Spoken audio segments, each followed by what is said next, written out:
I'm Meilani, and this is Why Not Me B&B. This is a super fun part, you guys. We've done the hard work. We've pitched to landlords. We've analyzed numbers a little bit. We're going to get into that a little bit more later, okay? But now we get to start shopping. Just a reminder, your success is up to you. This is our disclaimer. Make sure that you are doing your research. You are running your numbers, all right?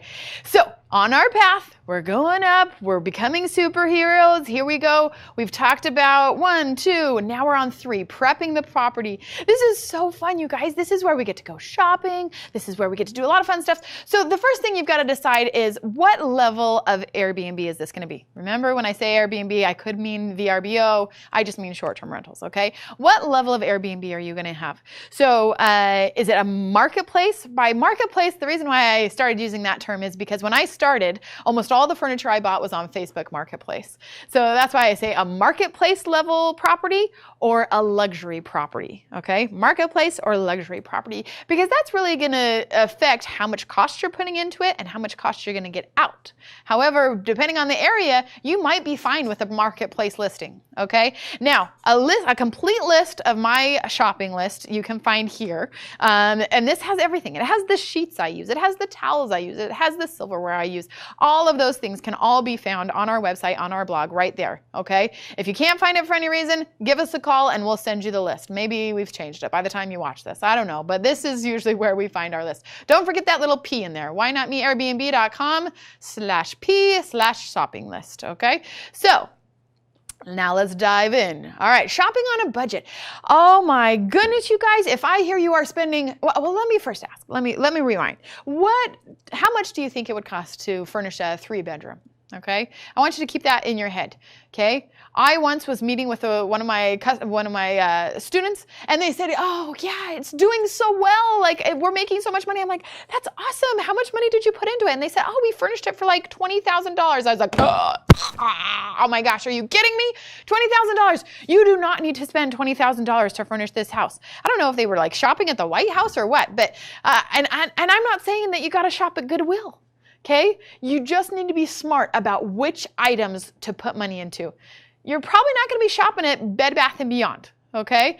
You could be shopping there for a couple of items, but overall, you don't need to go to top dollar items on all of these, okay? There's a lot of good things to be found on the marketplace, okay? So make sure that you know, as we go to the slides, of 5-star Airbnb does not mean 5-star hotel, okay? You don't need to be the Ritz-Carlton to be a 5-star Airbnb, okay?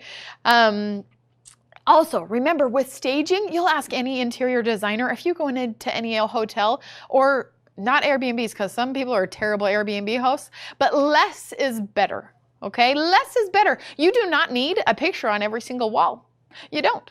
And you don't need a lot of stuff on top of each dresser. In fact, please don't. That's terrible. Okay, so make sure that you remember less is better when you are staging a property. Okay, now here's an example of a couple of our houses. All right, very simple, very sleek, nothing on the counters that doesn't have a purpose in being there. Okay, so make sure that you are not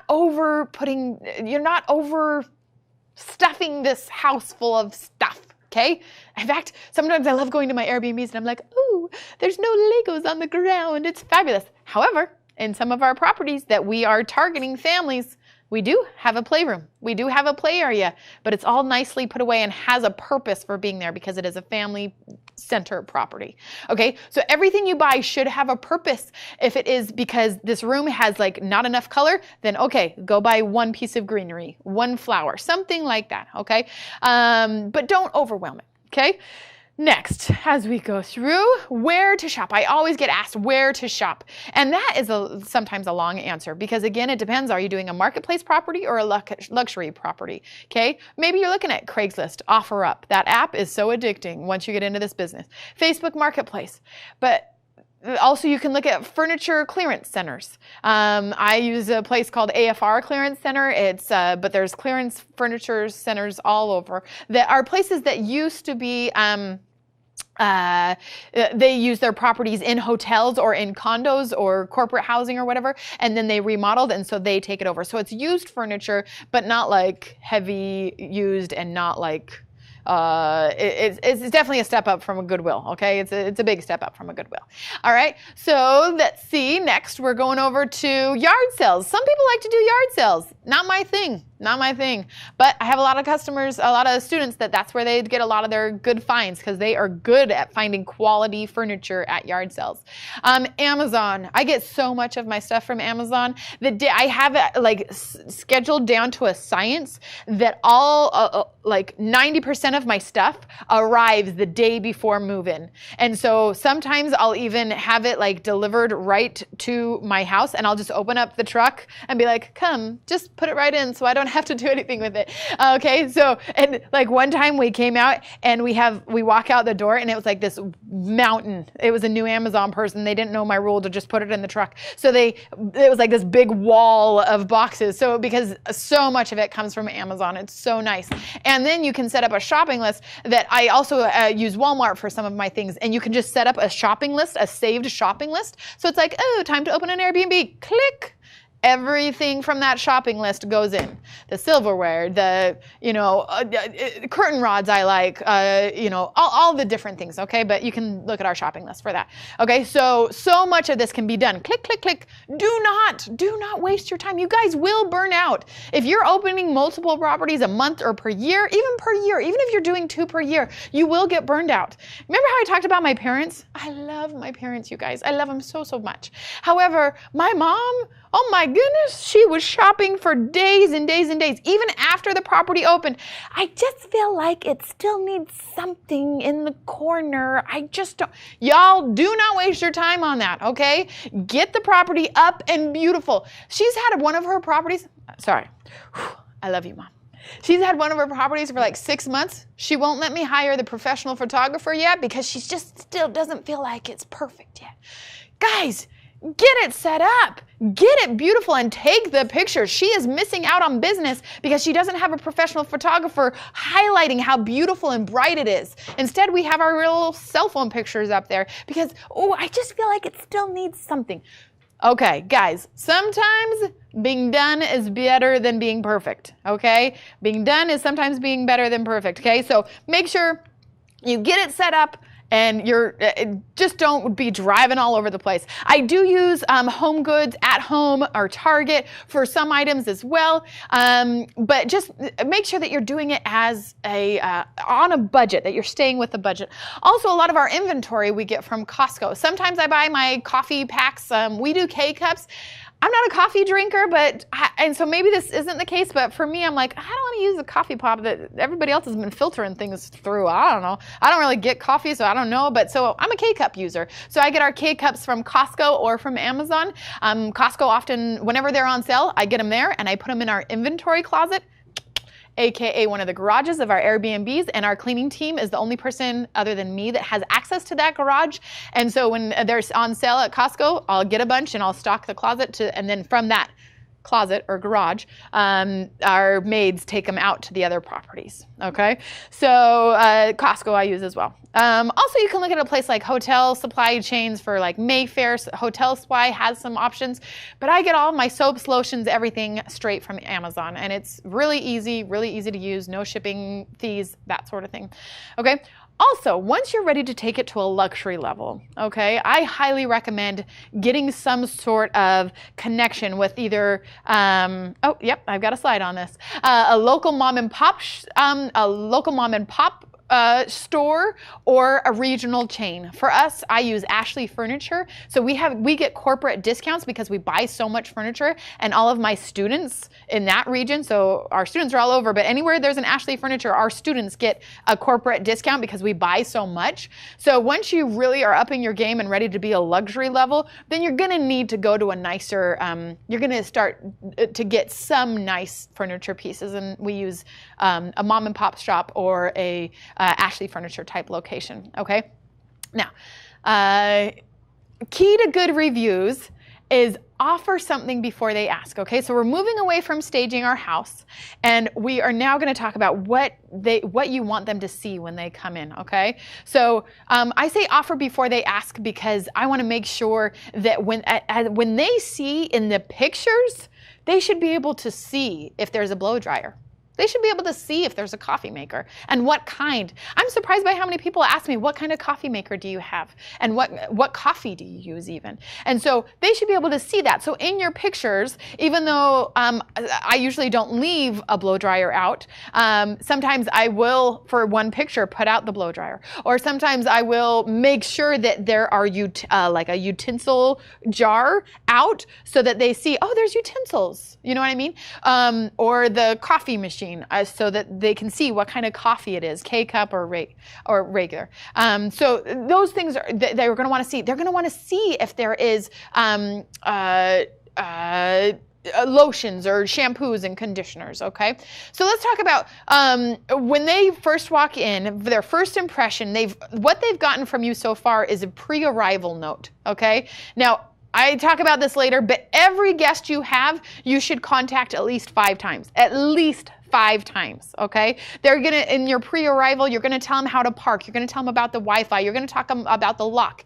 You're gonna talk about how to, but now in staging it, we're going to talk about how to make it feel more welcoming. Okay. So when I first did my first property, I did it and it didn't look welcoming. And the goal that's going to separate this from a hotel is it's going to feel like a home. People go to Airbnb because they want their space. They want it to feel like a home away from home.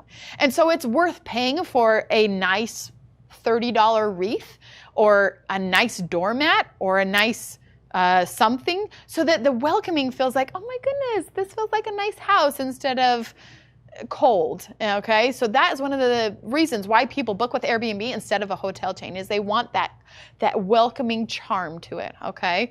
So also you're gonna wanna make sure that you have snacks and water, okay? So in my pictures, I also sometimes will put this so they know what to expect when they get there, but there will be snacks and waters available. And it's not like some hotel chains. I'm not even gonna charge you $10 a water bottle or whatever it is, okay? So also, you need to make sure that you show them the laundry room. They wanna know if laundry is on site, okay? So make sure in your listings, you put a picture of the laundry room and the amenities you offer, okay? Now, your final preparation. When you go to a property to do the final walkthrough, here are a couple things that we do in preparation. You're going to need to print out checklists, okay? You're going to print out checklists for your maids to put in the maid closet of how you want the towels folded, how you want the snacks to look. So when you do it, you're taking pictures of these things and putting it up on your checklist and posting it in the maid closet, okay? So there's our inventory maid closet, which is a garage where our cleaning lady comes and they distribute it out wherever they need to go. But then there's also in each house, you need to decide what closet is gonna be your maid closet, okay? And the checklist that I'm talking about, like in our course, we have so many different checklists. We have checklists that you're supposed to do every cleaning. Checklist to do monthly, checklist to do quarterly, checklist of moving day. Make sure you have all these items. Checklist. I like checklists just to make sure you're not missing anything. It helps with the system to make sure that you are a system instead of running, oh, I forgot this. I got to run back to Walmart. I got to run back here, okay? So these checklists, make sure when you're prepping a property, you have all of your checklists printed out and you're ready to just, oh, yep, got it. And doing what you need to do so that when you post it in the maid closet that it's ready, okay?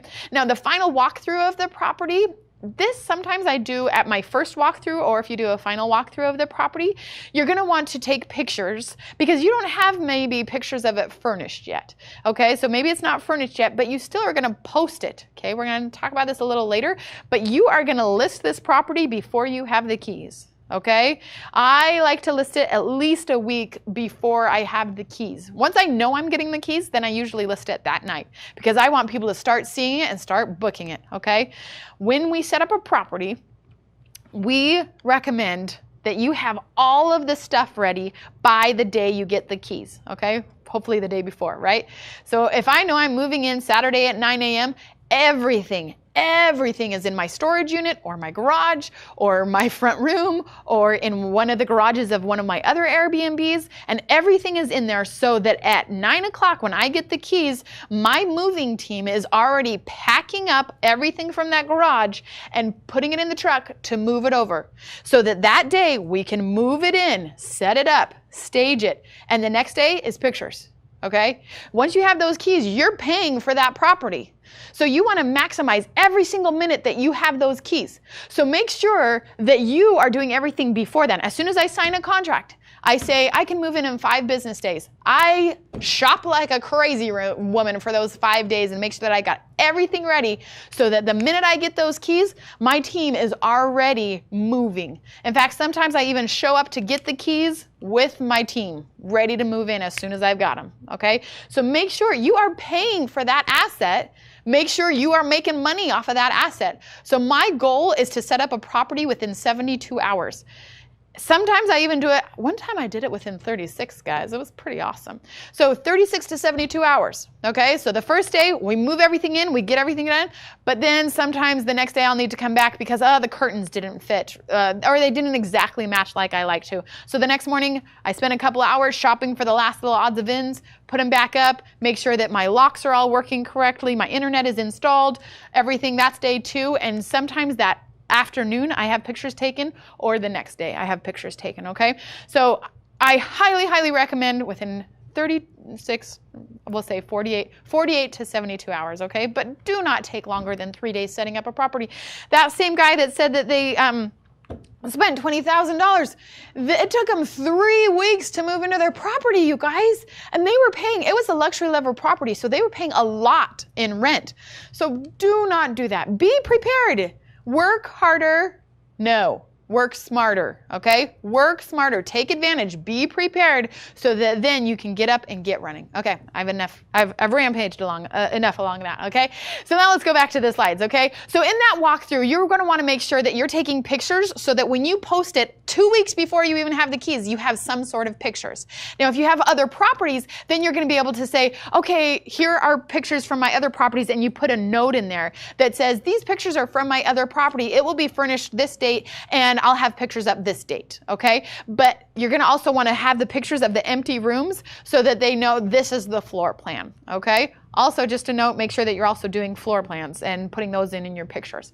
You're going to decide which one is going to be your maid closet. You might want to take room dimensions to see if you're going to be able to fit a twin bed or a queen bed. I do not do king beds except for my luxury level properties. In my 2 to 3 bedroom condos, in my 3 to 4 bedroom houses, I just use queen beds. And the reason why is because then I can use the same sheets if I need to switch throughout the house. I never do a double bed. It's a waste of space. If you're going to do a double, you can usually fit a queen, and people don't think I can put 2 people in a double. Okay, so don't do a double bed. But sometimes I do bunk beds. Sometimes I do a bed with a trundle underneath. I always use a pull-out sofa. Sometimes if there's not room for a pull-out sofa, I'll use a futon. So do what you can to get more beds in that area, but you might need to get room dimensions to make sure you're making the most of the space. Okay? Also, you're going to measure how big the windows are so that you can buy the right size curtain rods and the right size curtains, okay? That is not something you want to run back and forth for the next day. Also, one that I learned after a few times is to get the vent dimensions. Each time I set up a property, I make a Word document with a picture of the remote control, a picture of the air conditioning, a picture of the vents. I take a picture of what the vent dimensions are. So that if I have a guest that says, I don't know how to turn on the AC, I pull up that document and I can see, okay, I remember this one, you just have to push the button. Push the button on the right, whatever it is. Or with the vent dimensions. I know that quarterly, my landlords expect me to change my vents. So instead of being like, oh, what was the vent dimensions? Oh, I got to go to the store, I got to go to the property, then go to the store, then go back to the property. No, run a system. Work smarter, not harder. So make sure that in your property breakdown, you have the dimensions of the vents that you're going to need to put in, okay? Let me make sure, I don't put them in. My cleaning team puts them in, okay? But they're in the closet so that they know to change them, okay? Because, again, I don't know if we've talked about this yet, but I only plan to go to my properties once per year. Once per year. Other than that, it's my cleaning team, Okay. Also, you're going to prep your welcome documents. This means, oh, welcome, this is our home, and you need to type those up so they're printed on move-in day so you're ready to move in. On there, you should also list your internet Wi-Fi password so that it's right there and handy. It has the checkout instructions. It has everything you need on your welcome letters. And I could go on and on about welcome letters. That's in our full course, but it's not a necessity. But just make sure that you're doing welcome letters, making them feel welcome, okay? Now, utilities and internet. Make sure that you've done that and that you've signed up. Make sure that you've got your internet up and running. It's not a good thing to have your first guest come in without Wi-Fi, okay, guys? This day and age, you can't do that. So make sure that it's one of those things that you've planned for ahead of time. Okay, most important, like I said, list it as soon as possible. List it as soon as possible so that the 48 hours after you got keys, 72 hours after you got keys, whatever you feel comfortable with, you have people sending you money, okay? So take advantage of that time. Now, I've loved talking about prepping, but now we're going to talk about getting into a little bit deeper about how to price your property to make you the most money. So stick around and we'll talk about that next.